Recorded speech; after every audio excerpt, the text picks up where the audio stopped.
ఒక పక్క US Iran war వలన స్ట్రైట్ ఆఫ్ హార్మోస్ క్లోజ్ అయిపోయి వరల్డ్ మొత్తానికి క్రూడ్ సప్లైస్ అయితే రావట్లేదు కదా. ఇప్పుడు పుండు మీద కారం జల్లినట్టుగా రెడ్ సీలో కూడా హౌతీస్ అటాక్స్ అయితే భయంకరంగా స్టార్ట్ అయ్యాయి. దాంతో సౌదీ అరేబియా నుంచి రావాల్సినటువంటి క్రూడ్ సప్లైస్ కూడా నిలిచిపోవడంతో క్రూడ్ ఆయిల్ ప్రైస్లు మీరు ఈరోజు చూసారనుకోండి ఆల్మోస్ట్ $100కి రీచ్ అయిపోతున్నాయి. సో దీని యొక్క ఇంపాక్ట్ ఏ విధంగా ఉండబోతుంది, వీటన్నిటి గురించి డీటెయిల్ గా మార్కెట్ అనాలిసిస్ లో అయితే మాట్లాడుకుందాం. దీంతో పాటుగా మన stock of the day and అలాగే మరికొన్ని ఇంపార్టెంట్ అప్డేట్స్ ఉన్నాయి, అన్ని కూడా 1 by 1 క్విక్ గా డిస్కస్ చేసేద్దాం. ముందుగా మార్కెట్ అప్డేట్ చూసినట్లయితే ఈ రోజు సెషన్ లో సెన్సెక్స్ 363 పాయింట్స్ కరెక్ట్ అయ్యి 76,391 పాయింట్స్ కి క్లోజ్ అయినట్లయితే నిఫ్టీ 126 పాయింట్స్ కరెక్ట్ అయ్యి 23,869 పాయింట్స్ కి క్లోజ్ అయింది. అండ్ ఈ రోజు సెషన్ లో మిడ్ క్యాప్ ఇండెక్స్ 1.01% కరెక్ట్ అయినట్లయితే స్మాల్ క్యాప్ ఇండెక్స్ 1.2% కరెక్ట్ అయింది అండ్ బ్యాంక్ నిఫ్టీ 0.94% కరెక్ట్ అయింది. అండ్ ఈ రోజు మార్కెట్ రిలేటెడ్ గా మాట్లాడుకోవాలంటే మనకి యుఎస్ అండ్ ఇరాన్ మధ్యన వార్ అయితే అలాగే కంటిన్యూ అవుతుంది కదా. రెండు కంట్రీస్ కూడా ఒక కంట్రీ మీద ఒక కంట్రీ అటాక్ చేసుకోవడమే కాదు మాటల యుద్ధాన్ని కూడా కొనసాగిస్తున్నాయి. ఒక పక్క యుఎస్ ఇరాన్ కి డీల్ చేసుకోవడం ఇంట్రెస్ట్ లేదు, అసలు డీల్ రిలేటెడ్ గా ఇరాన్ పెద్దగా ముందుకు రావట్లేదు. సో ఇరాన్ గనక స్ట్రైట్ ఆఫ్ హార్మోజ్ లో ఒక్క షిప్ ని అటాక్ చేసిన దానికి తగ్గట్టుగా ఇరాన్ లోని ఎయిదర్ పవర్ ప్లాంట్ ని కానీ లేదంటే బ్రిడ్జిల్ని కానీ కూల్చి పడేస్తాం అని చెప్పి డొనాల్డ్ ట్రంప్ దగ్గర నుంచి ఒక ట్వీట్ వచ్చింది. డొనాల్డ్ ట్రంప్ దగ్గర నుంచి ట్వీట్ వచ్చింది కదా అని చెప్పి ఇరాన్ కూడా ఖాళీగా ఏం కూర్చోలేదు. ఇరాన్ సైడ్ నుంచి కూడా అగ్రెసివ్ స్టేట్మెంట్స్ వస్తున్నాయి. యుఎస్ బయటికి ఇటువంటి మాటలు చెప్తుంది కానీ మా పైన అటాక్స్ చేస్తానే ఉన్నది. మరొక్కసారి ఇరాన్ పైన ఇటువంటి అటాక్స్ చేసినట్లయితే స్ట్రైట్ ఆఫ్ హార్మోజ్ నుంచి ఒక్క షిప్ ని కూడా వెళ్ళనివ్వం and strait of Hormuz complete గా మా చేతుల్లో ఉన్నదని చెప్పి ఇరాన్ అయితే క్లెయిమ్ చేస్తుంది. సో ఇరాన్ ఇప్పుడు ఏం చేస్తుందంటే ఈ స్ట్రైట్ ఆఫ్ హార్మోజ్ అనే కాదు, మనం లాస్ట్ టైం మాట్లాడుకున్నాం చూడండి, సౌదీ అరేబియా నుంచి ఏవైతే షిప్స్ వెళ్తాయో అవి కూడా రెడ్ సీ నుంచి బయటికి వెళ్లకుండా ఈ ఇరాన్ కి సపోర్ట్ చేసేటువంటి హౌతీస్ యెమెన్ లో ఉంటారు కదా, ఈ యెమెన్ దగ్గర ఉన్నటువంటి బ్లాక్ ఏదైతే ఉన్నదో దాన్ని క్లోజ్ చేసేలాగా ఇరాన్ హౌతీస్ కి అయితే సపోర్ట్ చేస్తుంది. దీంతో హౌతీస్ ఇంకొంచెం ముందుకు వెళ్లి నిన్న సౌదీ అరేబియా నుంచి వస్తున్నటువంటి 2 షిప్స్ పైన వాళ్ళైతే అటాక్ చేశారు. ఈ 2 షిప్స్ పైన వాళ్ళు అటాక్ చేసేసరికి సౌదీ అరేబియా నుంచి వస్తున్నటువంటి షిప్స్ అన్ని కూడా వెనక్కి వెళ్ళిపోయి అన్నట్టుగా అప్డేట్స్ అయితే వస్తున్నాయి. సో ఎప్పుడైతే ఈ స్ట్రైట్ ఆఫ్ హార్మోజ్ క్లోజ్ అయిపోయిందో ఒక పక్క, ఇప్పుడేమో రెడ్ సీ కూడా కంప్లీట్ గా క్లోజ్ అయిపోతుంది అని చెప్పి అప్డేట్స్ వచ్చాయో దాంతో ఈ రోజు సెషన్ లో మీరు అబ్జర్వ్ చేశారనుకోండి క్రూడ్ ఆయిల్ ప్రైస్లు ఏకంగా $100 దగ్గరికి అయితే రీచ్ అయిపోయి ఒకసారి వార్ రిలేటెడ్ గా టెన్షన్స్ తగ్గేసరికి క్రూడ్ ప్రైస్లు దగ్గరగా $70 వరకు వచ్చాయి కదా. వచ్చిన తర్వాత మళ్ళీ తిరిగి క్రూడ్ ప్రైస్లు అమాంతం పెరుగుతూ వచ్చి ఇప్పుడు రెడ్ సీ లో కూడా ఇంపాక్ట్ జరుగుతున్నదంటే ఈ రెడ్ సీ నుంచి డైలీ దగ్గరగా 10 బిలియన్ బ్యారెల్స్ వరకు కూడా క్రూడ్ సప్లై అయితే అవుతుంది. కాబట్టి ఆ క్రూడ్ కూడా నిలిచిపోయినట్లయితే వరల్డ్ మొత్తానికి క్రూడ్ ఆయిల్ సప్లై ఆగిపోద్దన్న కన్సర్న్ తోనే క్రూడ్ ఆయిల్ ప్రైస్లు ఇంతలా పెరిగిపోయాయి. ఒక పక్క క్రూడ్ ఆయిల్ ప్రైస్లు ఇంతలా పెరిగిపోయినట్లయితే మనకి ఎక్కువగా గ్యాస్ సప్లైస్ ఎక్కడి నుంచి వస్తాయి? ఖతార్ నుంచి కదా. ఖతార్ లోని ఎల్ఎన్జీ ప్లాంట్స్ ఏవైతే ఉన్నాయో వాటిపైన ఈ వార్ లోని అటాక్లు జరిగాయి. ఆ అటాక్లు జరగడం వలన సప్లై డిస్రప్షన్ ఆల్రెడీ స్టార్ట్ అయింది. సప్లై డిస్రప్షన్ స్టార్ట్ అవడం అనే కాదు, ఇప్పుడు ఖతార్ దగ్గర నుంచి ఎటువంటి స్టేట్మెంట్స్ వస్తున్నాయంటే ఈ సప్లైస్ ఏవైతే ఉన్నాయో వాటిని కంప్లీట్ గా స్టార్ట్ చేయాలంటే అక్టోబర్ వరకు టైం పట్టచ్చు అన్నట్టుగా మీడియా ప్లాట్ఫామ్స్ అయితే రిపోర్ట్ చేస్తున్నాయి. ఈ అప్డేట్ కూడా నిన్న నైటే వచ్చింది. ఒక పక్క క్రూడ్ రిలేటెడ్ ఇంపాక్ట్, ఇంకో పక్కన గ్యాస్ రిలేటెడ్ ఇంపాక్ట్. సో దీనివల్ల ఆల్రెడీ మన కంట్రీలోని ప్రైస్లు పెరిగి ఉన్నాయి కదా. మరి కొన్ని రోజులు ఇలాగే సప్లైలు కనుక నిలిచిపోయినట్లయితే ప్రైస్ పెరగడమనే కాదు అవైలబిలిటీ రిలేటెడ్ గా కూడా రిస్క్ మరింత పెరిగేటువంటి అవకాశం ఉండడంతోనే మార్కెట్ అయితే దాన్ని నెగిటివ్ గా తీసుకుంది. దానివల్లనే ఈ రోజు సెషన్ లోని మన మార్కెట్ లో అంత ప్రెషర్ అనేది చూసాం. ఈ వార్ ఎప్పటికి ఎండ్ అవుతుంది అన్నది చాలా ఇంపార్టెంట్. ఇప్పుడు మన ఎకానమీనే కాదు గ్లోబల్ ఎకానమీస్ అన్నిటికీ కూడా ఇంపార్టెంట్. చూడాలి దీని రిలేటెడ్ ఏమైనా డిస్కషన్స్ జరుగుతాయా లేదా అన్నది. యాజ్ ఆఫ్ నో చూసినట్లయితే మాత్రం 2 కంట్రీస్ కూడా వార్ విషయంలో అస్సలు వెనక్కి తగ్గట్లేదు. దీంతో పాటుగా నెక్స్ట్ వీక్ లోని July 28th and 29th fed meeting అయితే జరగబోతున్నది. సో ఇప్పుడు మళ్ళీ వార్ తిరిగి స్టార్ట్ అవడంతో యుఎస్ లో కూడా గ్యాస్ ప్రైసెస్ అవి కూడా భయంకరంగా పెరిగిపోయాయి కదా. సో ఈ ప్రైస్లు మళ్ళీ పెరిగినటువంటి ఈ టైంలో ఫెడ్ మీటింగ్ ఏదైతే జరగబోతుందో దీన్ని మార్కెట్ చాలా ఇంపార్టెంట్ మీటింగ్ గా భావిస్తుంది. సో ఈసారి ఫెడ్ దగ్గర నుంచి ఎటువంటి స్టేట్మెంట్స్ వస్తాయన్నది చూడాలి. రీసెంట్ గానే యుఎస్ లోని ఇన్ఫ్లేషన్ కొంత కంట్రోల్లోకి రావడంతో మార్కెట్ అయితే దాన్ని పాజిటివ్ గా తీసుకుంది. బట్ స్టిల్ ఇప్పుడు మళ్ళీ తిరిగి ఈ వార్ వలన క్రూడ్ అండ్ గ్యాస్ ప్రైస్లు పెరిగిపోతున్నాయి కాబట్టి యుఎస్ లో ఇన్ఫ్లేషన్ తిరిగి పెరిగేటువంటి ప్రమాదం ఉన్నది. కాబట్టి ఆ ఇన్ఫ్లేషన్ పెరిగింది అనుకోండి ఫెడ్ డెఫినెట్ గా త్వరలోనే రేట్ హైక్స్ కూడా చేయొచ్చు. సో దాని రిలేటెడ్ గా మార్కెట్ లో ఆల్రెడీ కన్సర్న్స్ ఉన్నాయి. సో ఈసారి ఫెడ్ దగ్గర నుంచి ఎటువంటి స్టేట్మెంట్స్ వస్తాయన్నది చూడాలి. ఒకవేళ ఫెడ్ కనుక ఇన్ఫ్లేషన్ కంట్రోల్ చేయడానికి త్వరలోనే ఇంట్రెస్ట్ రేట్స్ పెంచుతాం అని ఏమైనా స్టేట్మెంట్ కనుక చేసిందనుకోండి, డెఫినెట్ గా అది మార్కెట్ రిలేటెడ్ గా నెగిటివ్ అవుతుంది. మార్కెట్ రిలేటెడ్ గానే కాదు, ఈవెన్ గోల్డ్ రిలేటెడ్ గా కూడా అది నెగిటివ్ అవుతుంది. కాబట్టి కొంత గోల్డ్ లో కూడా మనకి వాలటాలిటీ అనేది కంటిన్యూ అవుతుంది. సో ఈసారి ఫెడ్ మీటింగ్ అంటే నెక్స్ట్ వీక్ లో జరగబోయేటువంటి ఈ ఫెడ్ మీటింగ్ గ్లోబల్ మార్కెట్స్ అన్నిటికీ కూడా ఇంపార్టెంట్. చూడాలి ఫెడ్ దగ్గర నుంచి ఇంట్రెస్ట్ రేట్స్ రిలేటెడ్ గా ఎటువంటి అనౌన్స్మెంట్ వస్తుంది, అండ్ అలాగే వాళ్ళ ఎకానమీ రిలేటెడ్ గా, ఇన్ఫ్లేషన్ రిలేటెడ్ గా ఫెడ్ నుంచి ఎటువంటి ప్రొజెక్షన్స్ వస్తాయన్నది మనం చూడవలసి ఉన్నది. సో ఈ ఫెడ్ మీటింగ్ డెఫినెట్ గా గ్లోబల్ మార్కెట్స్ అన్నిటిపైన ఇంపాక్ట్ ఉంటుంది. కాబట్టి దీన్ని ట్రాక్ చేయడం చాలా ఇంపార్టెంట్. దీని రిలేటెడ్ గా ఏవైతే నెక్స్ట్ వీక్ లో అప్డేట్స్ వస్తాయో వెంటనే మీకు అయితే షేర్ చేస్తాం. డైలీ మార్కెట్ రిలేటెడ్ ఉండి ఇటువంటి ఇంపార్టెంట్ ఇన్ఫర్మేషన్ ని మీకు డీటెయిల్ గా షేర్ చేయడానికి మన టీం పెడుతున్నటువంటి ఎఫర్ట్స్ కనుక వీడియో చూస్తున్న ఏ పాయింట్ ఆఫ్ టైం లో అయినా మీకు హెల్ప్ఫుల్ అయినట్లయితే మన వీడియోని మర్చిపోకుండా లైక్ చేయడానికి ప్రయత్నించండి. Next coming to the stock of the day. ఈ రోజు స్టాక్ ఆఫ్ ది డే లోని గాంధార్ ఆయిల్ రిఫైనరీ రిలేటెడ్ గా మాట్లాడుకోవాలి. యాక్చువల్లీ ఈ రోజు సెషన్ లో మీరు అబ్జర్వ్ చేశారనుకోండి, స్టాక్ 20% పెరిగింది కదా. ఇంతలా పెరగడానికి రీజన్ వీళ్ళ రిజల్ట్స్ వచ్చాయి. ఓకే, నెంబర్స్ లో సబ్స్టాన్షియల్ గ్రోత్ అయితే కనిపిస్తుంది, కానీ ఆ గ్రోత్ సస్టైన్ అవుతుందా లేదా, వీటన్నిటి గురించి ఇప్పుడు మనం డీటెయిల్ గా మాట్లాడుకుందాం. ముందుగా వీళ్ళ నెంబర్స్ మీరు చూసారనుకోండి, వీళ్ళ రెవెన్యూస్ లో ఇయర్ ఆన్ ఇయర్ లో 90% పైన గ్రోత్ డెలివర్ చేస్తే సీక్వెన్షియల్ బేసిస్ లో 50% పైన గ్రోత్ డెలివర్ చేశారు. కానీ బాటమ్ లైన్ లో మీరు అబ్జర్వ్ చేస్తే వీళ్ళ ప్యాట్ లో ఇయర్ ఆన్ ఇయర్ లో 600% పైన గ్రోత్ డెలివర్ చేసినట్లయితే సీక్వెన్షియల్ బేసిస్ లో 400% పైన గ్రోత్ కనిపిస్తుంది. ఈవెన్ వీళ్ళ ఎబిటా మార్జిన్స్ కావచ్చు, ప్యాట్ మార్జిన్స్ కావచ్చు, ఈ క్వార్టర్ లోని చాలా మంచి ఇంప్రూవ్మెంట్ కనిపిస్తుంది. నో బాటమ్ లైన్ లోని అండ్ మార్జిన్స్ లో ఇంత మంచి ఇంప్రూవ్మెంట్ కనపడడానికి రీజన్ ఏంటి అంటే సింపుల్, ఈ క్వార్టర్లోని మనకి క్రూడ్ ప్రైసెస్ రిలేటెడ్గా అది కూడా మనం చాలా ప్రాబ్లం అయితే ఫేస్ చేసాం కదా. ఇటువంటి టైంలో ఏంటంటే మనకి ప్రైస్ ఒకసారి సబ్స్టాన్షియల్లీ పెరుగుతుంది. కాబట్టి దానివల్ల ఆ బెనిఫిట్ని వీళ్ళు ఎంజాయ్ చేసి ఉండొచ్చు. దాంతోనే మనకి బాటమ్ లైన్లోని మార్జిన్స్లోని ఇంత మంచి ఇంప్రూవ్మెంట్ అయితే కనిపిస్తుంది. అది సస్టైన్ అవుతుందా లేదా అంటే సింపుల్, మనకి ఇటువంటి ఎన్విరాన్మెంట్ కంటిన్యూ అయ్యి ఈ టైంలోని వీళ్ళు ఏం చెప్తున్నారంటే మేనేజ్మెంట్ కూడా ఈ క్రూడ్ రిలేటెడ్గా అది కూడా ప్రాబ్లం ఏదైతే ఉన్నదో దాంతోనే వీళ్ళకి రావాల్సినటువంటి రా మెటీరియల్ అది ఉంటుంది కదా, దాన్ని అయితే డైవర్సిఫై చేసుకున్నాం అది ఇది అని చెప్తున్నారు. బట్ అది కంటిన్యూ అవుతుందా లేదా, క్రూడ్ ప్రైస్లు ఇలాగే ఉంటే వీళ్ళు ఈ ప్రైస్ని ఎంజాయ్ చేస్తున్నారు కదా, అది కంటిన్యూ అవ్వకుండా మళ్ళీ తగ్గాయి అనుకోండి, డెఫినెట్గా మనకి బాటమ్ లైన్లో ఇంత మంచి ఇంప్రూవ్మెంట్ అయితే కనపడకపోవచ్చు.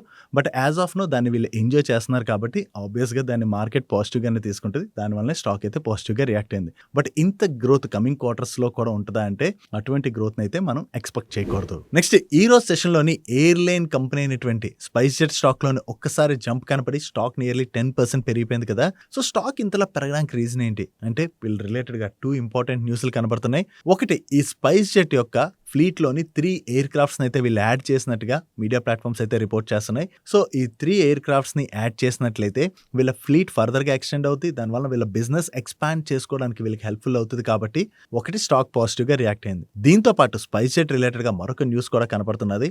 ఆల్రెడీ స్పైస్ జెట్ ముందు నుంచి కూడా కొంత స్ట్రగుల్ అవుతున్నది కదా. సో ఈ స్ట్రగుల్ అవుతున్నటువంటి టైంలో ఇప్పుడు వార్ ఏదైతే మొదలైందో దాంతో ఒక్కసారి మనకి క్రూడ్ ప్రైస్లు అవి పెరగడం వలన వీళ్ళ పైన ఇంపాక్ట్ ఫర్దర్ గా కూడా పడుతుంది. సో ఇటువంటి టైంలో ఈ స్పైస్ జెట్ లోని మెజారిటీ స్టేక్ ని అక్వైర్ చేయడానికి ఒక అరబ్ ఎయిర్లైన్స్ అయితే ప్రయత్నిస్తున్నది. ఆల్రెడీ ఈ కంపెనీ యొక్క వాల్యుయేషన్ రిలేటెడ్ గా అది కూడా ఈ అరబ్ ఎయిర్లైన్స్ కంప్లీట్ వర్క్ చేసింది. డిస్కషన్స్ అయితే ప్రస్తుతం నడుస్తున్నాయని చెప్పి మీడియా ప్లాట్ఫామ్స్ అయితే రిపోర్ట్ చేస్తున్నాయి. సో ఎప్పుడైతే స్పైస్ జెట్ లోని ఈ స్టేక్ ఎక్వైర్ చేయడానికి అరబ్ ఎయిర్లైన్స్ ప్రయత్నిస్తున్నది అని చెప్పి న్యూస్ వచ్చిందో, మైట్ బి ఎవరైనా సరే ఒక బిగ్ ఇన్వెస్టర్ వచ్చి ఎక్వైర్ చేసినట్లయితే కంపెనీస్ ని టర్న్ అరౌండ్ చేసేటువంటి అవకాశం ఉంటుంది కదా. ఆ హోప్స్ తోనే స్టాక్ అయితే ఈ రోజు పాజిటివ్ గా రియాక్ట్ అయింది. ఇప్పుడు స్టాక్ పాజిటివ్ గా రియాక్ట్ అయిపోయిందని చెప్పి ఇన్వెస్టర్స్ ఏమైనా కంగారు పడిపోయి ఇన్వెస్ట్మెంట్స్ రిలేటెడ్ డిసిషన్ అది తీసుకోవాలంటే ఇటువంటి న్యూస్లు వచ్చినప్పుడు జనరల్లీ స్టాక్స్ పాజిటివ్ గా రియాక్ట్ అవడం అన్నది కామన్. కానీ ఒక్కసారి స్పైస్ జెట్ వాళ్ళు వచ్చి ఇలాంటిదేమీ లేదు, ఇది జస్ట్ స్పెక్యులేటివ్ న్యూస్ అని కానీ మార్కెట్ కి క్లారిఫికేషన్ ఇచ్చారనుకోండి, అగైన్ స్టాక్ లో ప్రెషర్ చూసేటువంటి అవకాశం ఉంది. అండ్ ఒకవేళ ఎక్వైర్ చేస్తున్నారన్నా కూడా వీళ్ళని ఏ వాల్యుయేషన్ లో ఎక్వైర్ చేస్తున్నారు అండ్ వాళ్ళు ఎక్వైర్ చేసి ఈ కంపెనీని టర్న్ అరౌండ్ చేయగలరా లేదా, వీటన్నిటి రిలేటెడ్ గా కూడా చూడాలి కదా. చూసిన తర్వాత ఎప్పుడైనా ఇన్వెస్ట్మెంట్ డిసిషన్ తీసుకోవాలి తప్ప ఇటువంటి న్యూస్ ఆధారంగా మాత్రం ఎప్పుడు కంగారు పడిపోయి మన ఇన్వెస్ట్మెంట్ డిసిషన్ అనేది తీసుకోకూడదు. Next, government of India airport operators ఎవరైతే ఉన్నారో వాళ్ళ రిలేటెడ్ గా ఎయిర్లైన్స్ రన్ చేయాలంటే ఇప్పటివరకు ఒక రూల్ ఉన్నది కదా, అంటే ఎయిర్లైన్స్ లో మాక్సిమం వాళ్ళు 10% వరకే స్టేక్ ని హోల్డ్ చేయాలని చెప్పి రూల్ ఏదైతే ఉన్నదో దాన్ని రివైజ్ చేసేటువంటి అవకాశం ఉన్నది. ఇకపైన airport operators like Adani group కావచ్చు, జిఎంఆర్ గ్రూప్ కావచ్చు, వీళ్ళు కూడా ఎయిర్లైన్స్ ని రన్ చేసేందుకు గాను గవర్నమెంట్ ఒక కొత్త ప్రపోజల్ తీసుకురావచ్చు అని చెప్పి నిన్నే ఒక న్యూస్ వచ్చింది కదా. ఇప్పుడు దీని రిలేటెడ్ గా ఎకనామిక్ టైమ్స్ దగ్గర నుంచి మరొక అప్డేట్ కూడా వచ్చింది. అదానీ గ్రూప్ వాళ్ళు ఆల్రెడీ గవర్నమెంట్ అయితే ఈ ఎయిర్లైన్ బిజినెస్ లోకి ఎంటర్ అయ్యేందుకు గాను వీళ్ళకి రిలీఫ్ ఇవ్వాలని చెప్పి అప్రోచ్ అయినట్టుగా ఎకనామిక్ టైమ్స్ వాళ్ళు అయితే రిపోర్ట్ చేస్తున్నారు. బట్ యాజ్ ఆఫ్ నో ఇప్పటి వరకు అదాని గ్రూప్ దగ్గర నుంచి గానీ లేదా గవర్నమెంట్ దగ్గర నుంచి గానీ దీని రిలేటెడ్ గా ఎటువంటి క్లారిఫికేషన్ కూడా రాలేదు. చూడాలి అదాని గ్రూప్ దగ్గర నుంచి దీని రిలేటెడ్ గా ఏదైనా క్లారిఫికేషన్ వస్తుందేమో. ఒకవేళ అదాని గ్రూప్ ఎయిర్లైన్ బిజినెస్ లోకి గనక ఎంటర్ అయినట్లయితే ఈ బిజినెస్ లోని టఫ్ కాంపిటీషన్ మొదలయ్యేటువంటి అవకాశం అయితే ఉన్నది. కాకపోతే వెంటనే వీళ్ళు ఎయిర్ క్రాఫ్ట్స్ ఆర్డర్ పెట్టేస్తే ఎయిర్ క్రాఫ్ట్స్ వచ్చేసి బిజినెస్ ను ఆపరేట్ చేయడం స్టార్ట్ చేసేచ్చే అంటే ఎయిర్ క్రాఫ్ట్ ఆర్డర్ పెట్టినా కూడా డెలివర్ అవడం అంత ఈజీ కాదు. ఎందుకంటే ఆల్రెడీ ఉన్నటువంటి ఎయిర్లైన్స్ ఆర్డర్స్ ఏవైతే ఉన్నాయో అవి డెలివర్ అవడానికి ఇంకా 2-3 years ఆర్ 4-5 years టైం పట్టేటువంటి అవకాశాలు క్లియర్ గా కనపడుతున్నాయి. ఇప్పుడు అదాని గ్రూప్ ఎయిర్లైన్ బిజినెస్ లోకి వచ్చినా కూడా వాళ్ళు ఎయిర్ క్రాఫ్ట్స్ ని ఎలా అరేంజ్ చేసుకుంటారు అండ్ దానికి ఎంత టైం పడుతుంది, వీటన్నిటి రిలేటెడ్ గా కూడా ఇంకా క్లారిటీ రావాల్సి ఉన్నది. అసలు వీళ్ళు ఈ బిజినెస్ లోకి వస్తారా రారా అన్నది ఫస్ట్ చూడాలి. నెక్స్ట్ యూరోపియన్ యూనియన్ లోని ఈ జూన్ మంత్ లోని కార్ రిజిస్ట్రేషన్స్ చాలా స్ట్రాంగ్ గానే జరిగాయి. పాసెంజర్ కార్ రిజిస్ట్రేషన్స్ చాలా స్ట్రాంగ్ గానే జరిగినట్టుగా అప్డేట్స్ అయితే వస్తున్నాయి. ఆల్మోస్ట్ 3 months హైక్ అయితే ఇక్కడైతే పాసెంజర్ కార్ రిజిస్ట్రేషన్స్ రీచ్ అయ్యి ఇయర్ ఆన్ ఇయర్ లో చూసినట్లయితే జూన్ లో పాసెంజర్ కార్ రిజిస్ట్రేషన్స్ 13.6% పెరగడం జరిగింది. ఇక్కడ పాసెంజర్ కార్ రిజిస్ట్రేషన్స్ ఎక్కువ పెరిగినట్లయితే కొన్ని మన ఇండియన్ ఆటో యాన్సిలరీ కంపెనీస్ కి పాజిటివ్ అవుతుంది. దానిలోని మదర్సన్ ఇంటర్నేషనల్ వాళ్ళు ఉన్నారు కదా, వీళ్ళకి యూరోపియన్ యూనియన్ నుంచే 33% వరకు కూడా సేల్స్ అయితే జనరేట్ అవుతున్నాయి. అండ్ సోనా కామ్స్టర్ వాళ్ళకి కూడా నియర్లీ 25% వరకు కూడా సేల్స్ జనరేట్ అవుతున్నాయి. ఇక్కడ గనక పాసెంజర్ కార్ రిజిస్ట్రేషన్స్ బాగా జరిగాయి అనుకోండి, డెఫినెట్ గా వీళ్ళ సేల్స్ కూడా పెరుగుతాయి. కాబట్టి ఈ రెండు కంపెనీస్ రిలేటెడ్ గా ఇది మనం పాజిటివ్ గా చూడొచ్చు. దీంతో పాటు సోనా కామ్స్టర్ వాళ్ళ రిలేటెడ్ గా మరొక ఇంపార్టెంట్ అప్డేట్ కూడా ఉన్నది. World class electric and hybrid power train systems లోని ఇన్నోవేటివ్ టెక్నాలజీ కంపెనీ అయినటువంటి డెన్స్కో కార్పొరేషన్ వాళ్ళతోని సోనా కామ్స్టర్ వాళ్ళు నిన్న పార్ట్నర్షిప్ ని అనౌన్స్ చేశారు. ఈ పార్ట్నర్షిప్ లో భాగంగా వీళ్ళిద్దరూ కలిపి 2 జాయింట్ వెంచర్ కంపెనీస్ ని ఫార్మ్ చేయబోతున్నారు. ఒక joint venture company 4-wheeler and more than 4-wheeler applications కోసం electric and hybrid power train systems related గా వర్క్ చేయబోతున్నట్లయితే మరొక joint venture company 2-wheeler and 3-wheeler electric and hybrid power train applications కోసం work చేయబోతుంది. ఈ joint ventures ద్వారా వీళ్ళ business ని ఫర్దర్ గా ఎక్స్పాండ్ చేసుకోవడానికి సోనా కామ్స్టర్ వాళ్ళు ప్రయత్నిస్తున్నారు. కాబట్టి ఇది లాంగ్ టర్మ్ లో డెఫినెట్ గా సోనా వాళ్ళకి పాజిటివ్ కానుంది. నెక్స్ట్ నిన్న టిప్స్ మ్యూజిక్ వాళ్ళ నెంబర్స్ వీక్ గా వచ్చాక స్టాక్ బాగా కరెక్ట్ అయింది కదా, కానీ ఈ రోజు సెషన్ లో మీరు అబ్జర్వ్ చేసినట్లయితే స్టాక్ లోని మనకు ఒక్కసారి చాలా పాజిటివ్ మూమెంటం కూడా కనపడింది. దానికి కారణం వీళ్ళ మేనేజ్మెంట్ కాన్ కాల్ లో ఇచ్చినటువంటి క్లారిఫికేషన్. యాక్చువల్లీ వీళ్ళ రిజల్ట్స్ లోని మెయిన్ ప్రాబ్లం ఎక్కడ పడింది, వీళ్ళ కంటెంట్ కాస్ట్ అనేది ఈ క్వార్టర్ లో భయంకరంగా పెరిగింది కదా, దాంతోనే బాటమ్ లైన్ భయంకరంగా ఇంపాక్ట్ అయింది. దీని రిలేటెడ్ గా వీళ్ళ మేనేజ్మెంట్ కాన్ కాల్ లో మాట్లాడుతూ కొన్ని పెద్ద సినిమాలు ఏవైతే వీళ్ళు రిలీజ్ అవ్వాలో అవి ఈ క్వార్టర్ లో ఉండడంతో వీళ్ళకి కంటెంట్ కాస్ట్ అయితే ఎక్కువగా పడిందని, అది నెక్స్ట్ క్వార్టర్ లోని కంటిన్యూ అవ్వదు, అది తగ్గుతుందని చెప్పి మేనేజ్మెంట్ కామెంట్ చేయడమే కాకుండా వీళ్ళ రెవెన్యూస్ అండ్ అలాగే ప్రాఫిట్ లోని 20% గ్రోత్ అయితే డెలివర్ చేస్తామని చెప్పి వీళ్ళ మేనేజ్మెంట్ కామెంట్ చేయడం జరిగింది. సో వీళ్ళ మేనేజ్మెంట్ దగ్గర నుంచి ఎప్పుడైతే ఇటువంటి పాజిటివ్ స్టేట్మెంట్స్ వచ్చాయో దాంతోనే ఈ రోజు సెషన్ లో టిప్స్ మ్యూజిక్ స్టాక్ అయితే పాజిటివ్ గా రియాక్ట్ అయింది. నెక్స్ట్ ఆజాద్ ఇంజనీరింగ్ వాళ్ళు ఒక క్రిటికల్ మైల్ స్టోన్ అయితే అచీవ్ చేశారు. వీళ్ళు DRDO కోసం first expandable indigenous turbojet engine అయితే వీళ్ళు DRDO వాళ్ళకి first expandable indigenous turbojet engine అయితే డెలివర్ చేసినట్టుగా నిన్న నైట్ ఎక్స్చేంజెస్ కి అప్డేట్ చేయడం జరిగింది. దీంతో ఏరో ఇంజిన్ సిస్టమ్ లోని ఆజాద్ ఇంజనీరింగ్ వాళ్ళ precision manufacturing and advance engineering expertise అయితే చాలా హైలైట్ అవుతున్నదని అండ్ ఫర్దర్ గా కూడా వీళ్ళ బిజినెస్ స్ట్రాంగ్ గా ఎక్స్పాండ్ అయ్యే అవకాశం ఉన్నదని చెప్పి వీళ్ళైతే కామెంట్ చేయడం జరిగింది. ఓవరాల్ గా ఆజాద్ ఇంజనీరింగ్ వాళ్ళు ఏదైతే first indigenous expandable turbojet engine ని సప్లై చేశారో ఇది ఆజాద్ రిలేటెడ్ గా మనం బిగ్ అచీవ్మెంట్ గానే చూడాలి. సో దాంతోనే మార్నింగ్ నుంచి స్టాక్ లో కొంత పాజిటివ్ మూమెంటం కనపడింది. నెక్స్ట్ ఒరాకిల్ ఫైనాన్షియల్ సర్వీసెస్ వాళ్ళ నెంబర్స్ వచ్చాయి. యాక్చువల్లీ వీళ్ళ రిజల్ట్స్ బాగానే ఉన్నాయి, కానీ ఈ రోజు సెషన్ లో మీరు చూసినట్లయితే స్టాక్ లోనే అయితే ప్రెషర్ కనపడింది కదా. దీనికి రీజన్ ఏంటంటే వేరియస్ మీడియా ప్లాట్ఫామ్స్ రిపోర్ట్ చేస్తున్న దాని ప్రకారం ఈ ఒరాకిల్ ఫైనాన్షియల్ సర్వీసెస్ లోని వీళ్ళ పేరెంట్ కంపెనీ కొంత పార్ట్ ఆఫ్ ది స్టేక్ ని సెల్ చేయొచ్చు ఒక న్యూస్ అయితే సర్క్యులేట్ అయింది. దాంతో వీళ్ళ ఎక్స్చేంజెస్ కి క్లారిఫికేషన్ రిలీజ్ చేస్తూ ఈ స్టేక్ సేల్ రిలేటెడ్ గా వీళ్ళకి ఎటువంటి కమ్యూనికేషన్ కూడా ఇప్పటి వరకు లేదని, దీని రిలేటెడ్ గా కంపెనీకి ఎటువంటి ఐడియా లేదు కాబట్టి జస్ట్ మార్కెట్ స్పెక్యులేషన్స్ కి వీళ్ళు రియాక్ట్ అవ్వాల్సినటువంటి పని లేదు అన్నట్టుగా వీళ్ళ ఎక్స్చేంజెస్ కి అప్డేట్ చేయడం జరిగింది. సో ఓవరాల్ గా చూసినట్లయితే as of now Oracle Financial Services లో వీళ్ళ promoter group company stake sale చేస్తుందని చెప్పి వీళ్ళ దగ్గర నుంచి ఎటువంటి కన్ఫర్మేషన్ రాలేదు. దాంతోనే మనకి స్టాక్ లో తిరిగి కొంత రికవరీ అన్నది కనపడింది. నెక్స్ట్ PTC ఇండస్ట్రీస్ వాళ్ళకి DRDO ల్యాబొరేటరీ దగ్గర నుంచి కొత్తగా ఒక కాంట్రాక్ట్ అయితే వచ్చింది. ఈ కాంట్రాక్ట్ లో భాగంగా 105mm Indian light weight tank కోసం వీళ్ళు టైటానియం కార్డల్ ని డెవలప్ చేసి సప్లై చేయవలసి ఉన్నది. ఈ కాంట్రాక్ట్ ని వీళ్ళు 2.5 years లో ఎగ్జిక్యూట్ చేయాలి. బట్ కాంట్రాక్ట్ వాల్యూ ఎంత అని మాత్రం వీళ్ళు మెన్షన్ చేయలేదు. వీళ్ళు DRDO దగ్గర నుంచి కొత్తగా ఏదైతే ఈ కాంట్రాక్ట్ విన్ అయ్యారో ఇది PTC ఇండస్ట్రీస్ రిలేటెడ్ గా మనం పాజిటివ్ గా చూడొచ్చు. Next leading 2-wheeler manufacturing company అయినటువంటి TVS మోటార్స్ వాళ్ళు నేపాల్ లో వాళ్ళ బిజినెస్ ని ఎక్స్పాండ్ చేసుకోవడం కోసం అని చెప్పి వీళ్ళ ఆర్బిటర్ మోడల్ ని లాంచ్ చేసినట్టుగా వీళ్ళ ఎక్స్చేంజెస్ కి అప్డేట్ చేస్తున్నారు. ఒకవేళ ఈ మోడల్ సేల్స్ నేపాల్ లో బాగా జరిగినట్లయితే అది TVS మోటార్ వాళ్ళకి పాజిటివ్ కానుంది. నెక్స్ట్ ఇన్ఫోసిస్ నెంబర్స్ వచ్చాయి. వీళ్ళ నెంబర్స్ ఎలా ఉన్నాయి చూద్దాం. వీళ్ళ రెవెన్యూస్ లో ఇయర్ ఆన్ ఇయర్ లో 14% గ్రోత్ డెలివర్ చేసినట్లయితే సీక్వెన్షియల్ బేసిస్ లో 3.9% గ్రోత్ డెలివర్ చేశారు. అండ్ ప్రాఫిట్ లో ఇయర్ ఆన్ ఇయర్ లో 12.2% గ్రోత్ డెలివర్ చేసినట్లయితే సీక్వెన్షియల్ బేసిస్ లో 8.6% డ్రాప్ కనిపిస్తుంది. యాక్చువల్లీ మార్కెట్ ఎక్స్పెక్ట్ చేసిన దానికన్నా కూడా ఇన్ఫోసిస్ ఈ క్వార్టర్ లో కొంత వీక్ నెంబర్స్ డెలివర్ చేసింది. అండ్ ఈ క్వార్టర్ లో ఇన్ఫోసిస్ వాళ్ళు టోటల్ గా $3.6 బిలియన్ వర్త్ లార్జ్ డీల్స్ నైతే విన్ అయ్యారు. And coming to the guidance, previous quarter లో వీళ్ళ రిజల్ట్స్ అనౌన్స్ చేసినప్పుడు ఫైనాన్షియల్ ఇయర్ 27 లో కాన్స్టెంట్ కరెన్సీ టర్మ్స్ లో వీళ్ళ రెవెన్యూస్ లో 1.5 to 3.5% in between growth deliver చేయొచ్చు అని చెప్పి గైడెన్స్ ఇచ్చినట్లయితే ఈ క్వార్టర్ రిజల్ట్స్ తర్వాత వీళ్ళ అప్పర్ గైడెన్స్ ఏదైతే ఉందో దాన్ని కొంత కట్ చేశారు. వీళ్ళు ఫైనాన్షియల్ ఇయర్ 27 లో 1.5% నుంచి 3% ఇన్ బిట్వీన్ రెవెన్యూస్ లో గ్రోత్ డెలివర్ చేయొచ్చు అని చెప్పి ఇప్పుడు వీళ్ళ గైడెన్స్ ని స్లైట్ గా రివైజ్ చేయడం జరిగింది. బట్ ఆపరేటింగ్ మార్జిన్ గైడెన్స్ లో మాత్రం పెద్దగా చేంజ్ ఏమీ లేదు. ఓవరాల్ గా చూసుకుంటే ఈ క్వార్టర్ లో మార్కెట్ ఎక్స్పెక్ట్ చేసిన దానికన్నా కూడా ఇన్ఫోసిస్ నెంబర్స్ కొంత వీక్ గా రావడంతో పాటు వీళ్ళ గైడెన్స్ కూడా కట్ చేసేసరికి ఈ రోజు నేను ఈ వీడియో రికార్డ్ చేసే టైంకి యుఎస్ లో లిస్ట్ అయినటువంటి Infosys ADR stock pre market లోని కొంత నెగిటివ్ లోనే ట్రేడ్ అవుతుంది. అండ్ ఇన్ఫోసిస్ వాళ్ళు ఈ రిజల్ట్స్ తో పాటుగా వీళ్ళ న్యూ సిఇఓగా మిస్టర్ ఆశిష్ కుమార్ దాస్ గారిని అపాయింట్ చేస్తున్నట్టుగా వీళ్ళైతే అప్డేట్ చేయడం జరిగింది. యాక్చువల్లీ వీళ్ళ ప్రెసెంట్ సిఇఓ అయినటువంటి సలీల్ పారేఖ్ గారు 2021 లోని ఆయన పొజిషన్ నుంచి స్టెప్ డౌన్ అవుతున్నారు. ఆయన పొజిషన్ లోని ఇప్పుడు ఆశిష్ కుమార్ దాస్ గారిని వీళ్ళు అపాయింట్ చేస్తున్నారు. ఈ కొత్త చేంజ్ ఏదైతే జరగబోతున్నదో దాంతో ఇన్ఫోసిస్ కి అయితే చాలా పాజిటివ్ అవుతుందని, ఎందుకంటే ప్రెసెంట్ ఇండస్ట్రీ అయితే కన్సిడరబుల్ చేంజ్ లోకి అయితే ఎంటర్ అవుతున్నది. సో ఈ టైంలోని వాస్ట్ ఎక్స్పీరియన్స్ ఉన్నటువంటి ఆశిష్ కుమార్ గారిని కొత్త సిఇఓగా అపాయింట్ చేయడం ద్వారా ఫర్దర్ గా కంపెనీ గ్రోత్ అయితే డ్రైవ్ చేసేటువంటి అవకాశం ఉన్నదని చెప్పి ఇన్ఫోసిస్ యొక్క చైర్మన్ అయిన నందన్ నీల్కనీ గారు కామెంట్ చేయడం జరిగింది. నెక్స్ట్ ఈ రోజు మార్కెట్ క్లోజ్ అయ్యాక సోనా బిఎల్డబ్ల్యూ వాళ్ళ నెంబర్స్ కూడా వచ్చాయి. వీళ్ళ నెంబర్స్ ఎలా ఉన్నాయి చూద్దాం. లాస్ట్ ఇయర్ సేమ్ క్వార్టర్ తో కంపేర్ చేస్తే ఈ క్వార్టర్ లో వీళ్ళ రెవెన్యూస్ లో 54% గ్రోత్ డెలివర్ చేసినట్లయితే ఎబిటా లో 49% గ్రోత్ డెలివర్ చేశారు. అండ్ ప్యాట్ లో 45% గ్రోత్ డెలివర్ చేయడం జరిగింది. But last year same quarter తో కంపేర్ చేస్తే ఈ క్వార్టర్ లో వీళ్ళ ఎబిటా మార్జిన్స్ లోను ప్యాట్ మార్జిన్స్ లోను డ్రాప్ కనిపిస్తుంది. అండ్ ప్రీవియస్ క్వార్టర్ తో కంపేర్ చేసిన ఈ క్వార్టర్ లో వీళ్ళ ఆపరేటింగ్ రెవెన్యూలో డీసెంట్ గ్రోత్ డెలివర్ చేశారు. కానీ ఈ క్వార్టర్ లో వీళ్ళ ఎక్స్పెన్సెస్ బాగా పెరగడంతో మనకి బాటమ్ లైన్ లోని కొంత డ్రాప్ కనిపిస్తుంది. And coming to their order book, Q4 ending నాటికి వీళ్ళ దగ్గర 237 billion rupees worth order book ఉన్నట్లయితే దానిలోని 15 బిలియన్ రూపీస్ ఆర్డర్స్ ని వీళ్ళు కన్జ్యూమ్ చేశారు ఈ క్వార్టర్ లో.